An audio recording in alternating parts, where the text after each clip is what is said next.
Assalamualaikum warahmatullahi wabarakatuh. Saya Sabita Clara Anjani dengan NIM 21050974063 dari kelas PTI 2021A. Di sini saya akan menjelaskan mengenai routing dinamik. Dynamic routing atau router dinamik adalah sebuah router yang memiliki dan membuat tabel routing secara otomatis dengan mendengarkan lalu lintas jaringan dan juga dengan saling berhubungan antara router lainnya.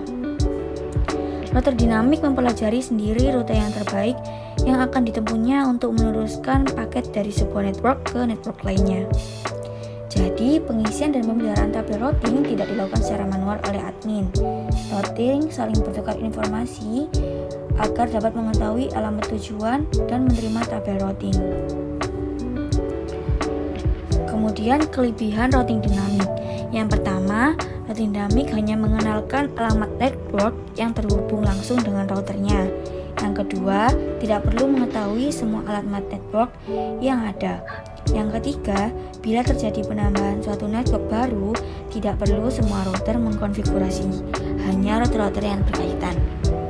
Yang keempat, lebih mudah untuk mengatur network yang besar.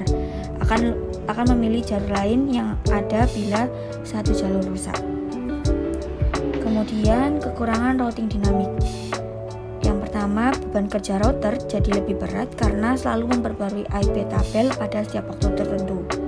Yang kedua, kecepatan pengenalan network terbilang lama karena router membroadcast ke semua router hingga ada yang cocok. Yang ketiga, setelah konfigurasi harus menunggu beberapa saat agar setiap router mendapat semua alamat IP yang ada. Yang keempat, susah melacak permasalahan pada suatu topologi jaringan lingkup besar. Yang kelima, update ARP tabel dibagikan ke semua komputer. Berarti membutuhkan RAM untuk menentukan jalur terbaik. Bila terjadi down bandwidth, jalur ditentukan oleh sistem, bukan admin. Kemudian RIP, yakni Routing Information Protocol, adalah sebuah protokol routing dinamik yang digunakan dalam jaringan LAN dan WAN. Protokol ini menggunakan algoritma Distant Vector Routing yang pertama kali didefinisikan dalam RFC 1058 pada tahun 1988. Protokol ini telah dikembangkan beberapa kali sehingga terciptalah RIP versi 2. Kemudian karakteristik RIP. Karakteristik RIP yakni yang pertama Distant Vector Routing Protocol. Yang kedua, hop count sebagai metrik untuk memilih rute. Yang tiga, maksimum hop count 15. Hop ke-16 dianggap unreachable. Yang keempat, secara default, routing update 30 detik sekali. RIP versi 1 tidak mengirimkan subnet max pada update. Kemudian RIP versi 2 mengirimkan subnet max pada update. Baik, di sini saya akan melakukan simulasi mengenai routing dinamik. Di sini saya menggunakan skema dari routing statik yang sudah tersetting, namun kita harus mengubah settingan dari masing-masing routernya. Yang pertama kita ke router 1. Di sini yang pertama kita menghapus dulu settingan dari routing statik. Kita hapus network address-nya, kemudian kita menambahkan network routing RIP, namun sebelumnya kita menambahkan perintah pada CLI dulu. Kita tambahkan perintah no auto summary, kemudian perintah version 2. Nah, sudah. Setelah itu kita kembali lagi ke config, kita ke RIP. Nah, di sini sudah berubah menjadi RIP routing versi 2. Setelah itu kita akan menambahkan network routingnya. Di router 1 kita tambahkan 12.0.0.0. Kita add, kemudian yang kedua yakni 13.0.0.0. Kita tambahkan. Yang 3 yakni 192.168.1.0. Oke, sudah, kita tutup. Kemudian lanjut ke router 2. Sama seperti router 1, kita hapus dulu settingan dari routing statiknya. Ini kita hapus dulu network address-nya. Nah, sudah. Sebelum menambahkan network routing RIP, kita ke CLI dulu. Kita tambahkan perintah no out summary, kemudian version 2. Kita kembali lagi config RIP. Nah, di sini sudah berubah menjadi RIP routing versi 2. Baru kita tambahkan network routing RIP-nya. Yang pertama yakni 12.0.0.0. Kita add, kemudian 23.0.0.0. Setelah itu 192.168.1.0. Nah, sudah. Setelah itu kita tutup. Kita ke router 3. Sama seperti router 1 dan router 2, kita hapus dulu settingan dari routing statiknya.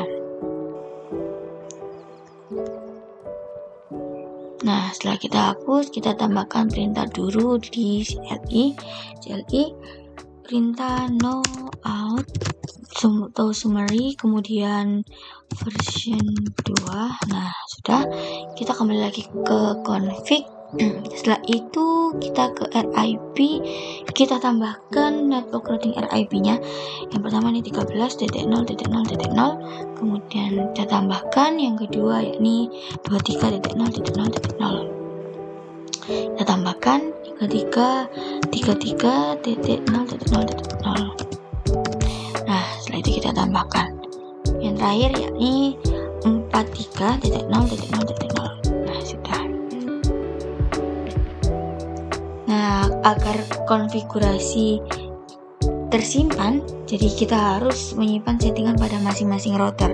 Oke, yang pertama kita ke router 1, kita ke config, kemudian global, kita pilih setting, setelah itu kita save, kita simpan. Oke, setelah itu kita ke router 2, sama kita ke global settings, kemudian kita save. Nah, sudah. Setelah itu ke router 3, sama kita save. Nah, sudah. Setelah itu kita akan mereset dengan power cycle device. Kita pilih yes. Nah, kita tunggu dulu warna yang merah ini menjadi warna hijau. Ini sudah berubah menjadi warna hijau. Kita akan menampilkan tabel routingnya. Kita buka dulu router 1, kemudian kita ke CLI, kemudian kita tambahkan perintah show IP route. Nah, kemudian ini akan muncul tabel routingnya. Seperti ini tabel routingnya dari router 1. Oke, setelah itu kita tutup. Lanjut ke router 2, kita buka CLI-nya, kita tambahkan perintah show IP route. Nah, berikut adalah tabel routingnya dari router 2. Kemudian sudah, lanjut ke router 3, kita buka CLI-nya, sama kita tambahkan perintah show IP route. Nah, di sini sudah muncul tabel routing dari router 3. Sudah, kita tutup. Kemudian kita akan melakukan simulasi. Sebelumnya kita ubah dulu ke mode simulation. Setelah itu kita pilih show all known, kemudian kita pilih edit filters. Nah, kita pilih yang ICMP-nya saja. Oke, jika sudah, langsung aja kita mencoba untuk mengirimkan simpel PDU dari PC1 ke PC2. Kita coba kirimkan.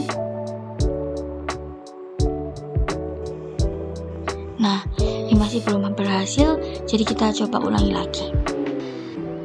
Dari PC1 ke PC2.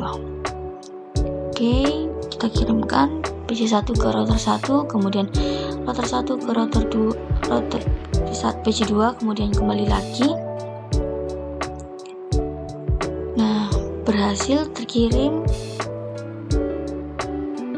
Oke, kita hapus. Selanjutnya kita coba lakukan pada PC1 ke PC3. Kita coba jalankan PC1 ke router 1, router 1 ke router 2. Nah, ini masih belum berhasil. Kita coba ulangi kembali dari PC1 ke PC3. Kita coba jalankan. Nah, dari router 1 ke router 2, router 2 ke router 3, ke PC3, maaf. Kembali lagi. Nah, kembali lagi ke PC1, artinya berhasil terkirim. Oke, selanjutnya yakni dari PC1 ke server 1. Nah, PC1 ke router 1, router 1 ke router 3, kemudian nah ini masih belum berhasil. Kita coba ulangi kembali dari PC1 ke server 1, PC1 ke router 1, kemudian ke router 3, kemudian ke server 1, kembali lagi ke router 3, ke router 1, dan ke PC1, artinya berhasil terkirim. Oke, selanjutnya yakni dari PC1 ke server 2.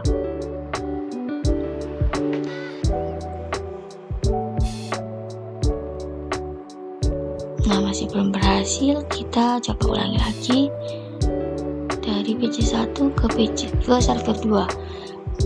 PC1 ke router 1, kemudian ke router 3, setelah itu ke server 2, kembali lagi ke router 3, dan ke router 1, dan ke PC1. Artinya videonya berhasil terkirim. Oke, kita lanjutkan. Ini selanjutnya dari PC3 ke PC1. Kita coba jalankan dari PC3 ke router 2, kemudian router 2 ke router 1, router 1 ke PC1, kembali lagi ke router 1, ke router 2, dan PC3. Nah, sudah berhasil. Setelah itu kita delete. Nah, kita lanjutkan dari PC3 ke PC2. PC3 ke router 2, kemudian router 2 ke router 1. Nah, router 1 ke PC2, kembali lagi ke router 1, ke router 2, dan kembali ke PC3. Yang ini artinya berhasil terkirim. Oke, selanjutnya yakni dari PC3 ke server 1. PC3 ke server 1. PC3 ke router 2, ke router 3, kemudian ke router 3 ke server 1, kembali lagi ke PC3. Nah, sudah berhasil terkirim. Kemudian kita akan mencoba dari PC3 ke server 2. Nah, router 2 ke server 2, kembali lagi ke router 3, ke router 2, dan ke PC3. Oke, berhasil. Kemudian dari server 1 ke server 2. Coba dan melewati router 3 langsung ke server 2.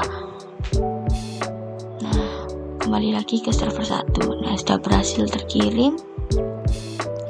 Kemudian dari server 1 ke PC1.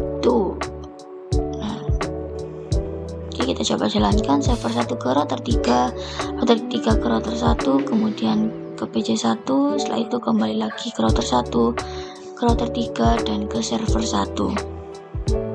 Nah, artinya sudah berhasil. Kemudian dari server 1 ke PC2.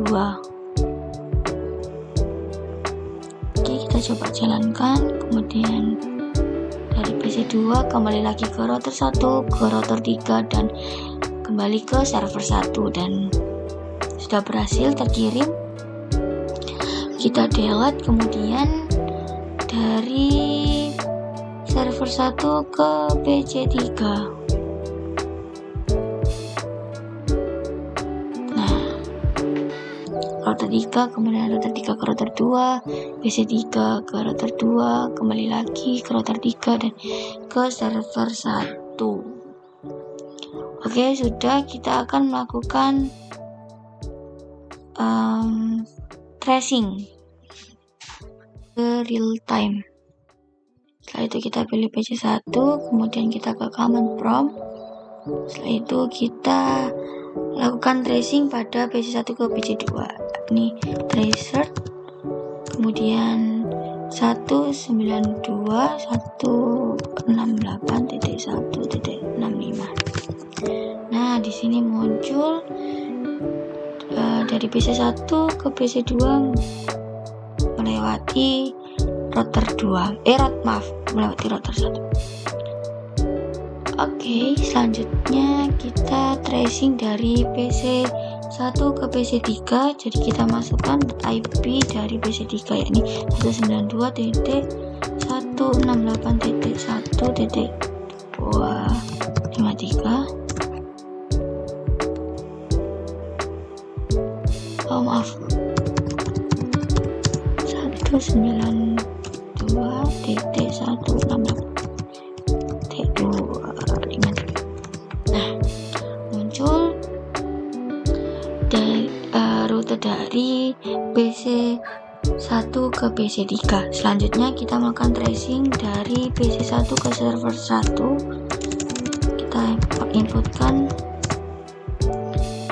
IP dari PC1, yakni 33.33.33.1. Nah, berikut adalah rute dari PC1 ke server 1. Selanjutnya kita melakukan tracing dari PC1 ke server 2. Masukkan.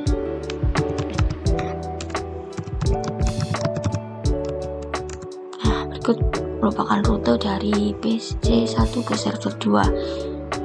Oke, selanjutnya kita lanjut ke PC3.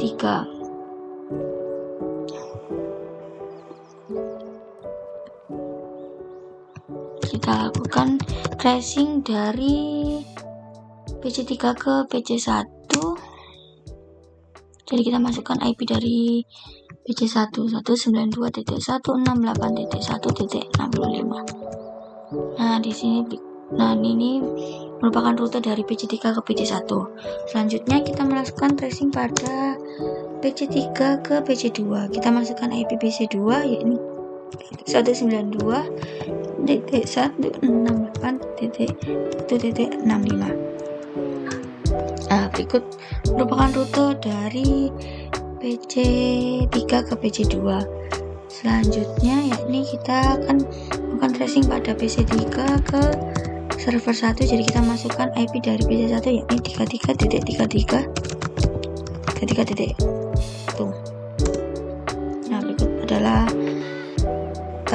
rute dari PC3 ke server 1. Selanjutnya, yakni kita melakukan tracing pada PC3 ke server 2. Kita masukkan IP dari PC2, yakni 44.43.43.1. Berikut adalah rute dari PC3 ke server 2. Oke, sudah, kita tutup. Selanjutnya kita akan melakukan tracing dari server 1 ke server 2. Oke, kita tracer. Kita masukkan IP dari server 2, yakni 43.43.43.1. Nah, berikut merupakan rute dari server 1 ke server 2. Selanjutnya, yakni kita tracing dari server 1 ke PC1. Kita masukkan tracer. Kita masukkan IP PC1, yakni 192.168.1.1. Nah, berikut merupakan rute dari server 1 ke PC1. Selanjutnya kita melakukan tracing dari server 1 ke PC2. Kita masukkan IP dari PC2, yakni 192.168.1.65. Nah, berikut merupakan rute dari server 1 ke PC2.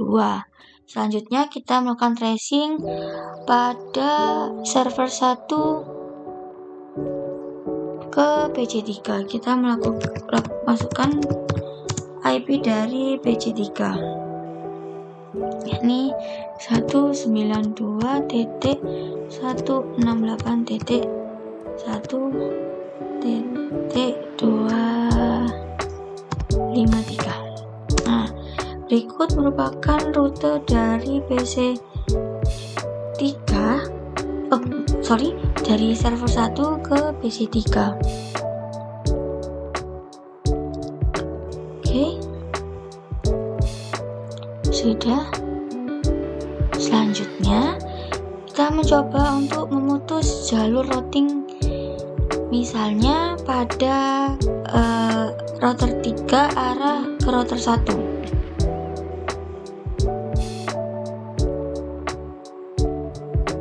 Kita coba putuskan. Oke. Nah, yang ini serial 2.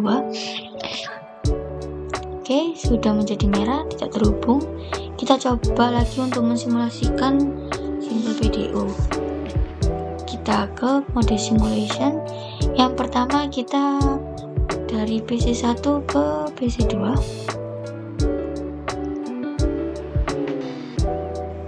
Nah, langsung dari router 1 ke PC2 kembali lagi ke PC1 ya, berhasil. Nah, kemudian dari PC1 ke PC3. Oke, kita langsung saja PC1. Nah, ini masih melewati rute dari router 1 ke router 2, kembali lagi. Nah, sudah berhasil. Kemudian kita delete, kita lanjut dari PC1 ke server 1. Dari PC1 ke router 1, kemudian ke router 2, ke router 3, dan ke server 1. Kembali lagi ke router 3, dan kembali lagi ke router 2, kemudian ke router 1, dan ke PC1. Di sini tidak melewati jalur router 1 ke router 3 dikarenakan jalurnya sudah diputus. Oke, kita delete. Kemudian dari PC1 ke server 2 kita coba jalankan. Nah, melewati. Oke, router 1 kembali lagi ke PC1, artinya sudah berhasil. Kemudian selanjutnya dari PC3 ke PC1. Oke, PC3 ke router, kemudian router 1 ke PC1, kemudian kembali lagi router 1 ke router 2, kemudian ke PC3, dan surat berhasil terkirim. Oke, selanjutnya yakni dari PC3 ke PC2. Coba jalankan PC3 ke router 2, kemudian router 2 ke router 1. Setelah itu router 1 ke PC2, kembali lagi ke router 1, dan kemudian ke router 2 dan ke PC3. Nah, sudah berhasil, kita hapus. Selanjutnya dari PC3 ke server 1. Nah, di sini ke router 2, kemudian router 2 ke router 3, kemudian router 3 ke router server 1, kemudian kembali lagi ke PC3, artinya sudah berhasil terkirim. Oke, kita hapus. Selanjutnya dari PC3 ke server 2.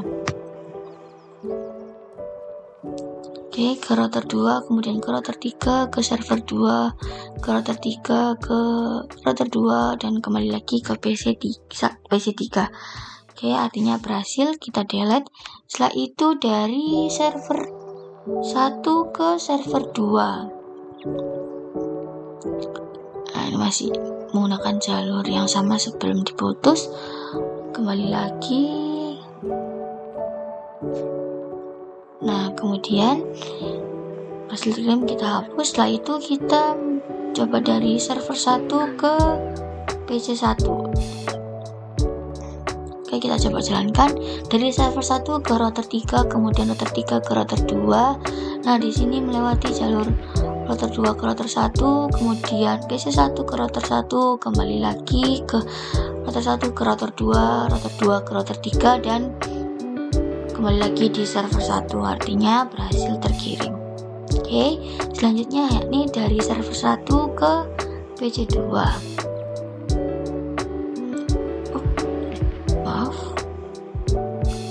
Dan kita coba jalankan. Nah, lewati jalur dari router 3 ke router 2, router 1 ke PC 2, kemudian kembali lagi dan sampai di server 1 dan berhasil, artinya sudah terkirim. Oke, kemudian yang terakhir yakni server 1 ke PC 3. Nah, server 1 ke router 3, kemudian ke router 2, kemudian ke PC 3, dan kembali lagi ke router 2, router 2 kembali ke router 3, dan router 3 kembali ke server 1. Oke, sekian simulasi dari saya. Apabila ada kesalahan, mohon dimaafkan. Terima kasih. Wassalamualaikum warahmatullahi wabarakatuh.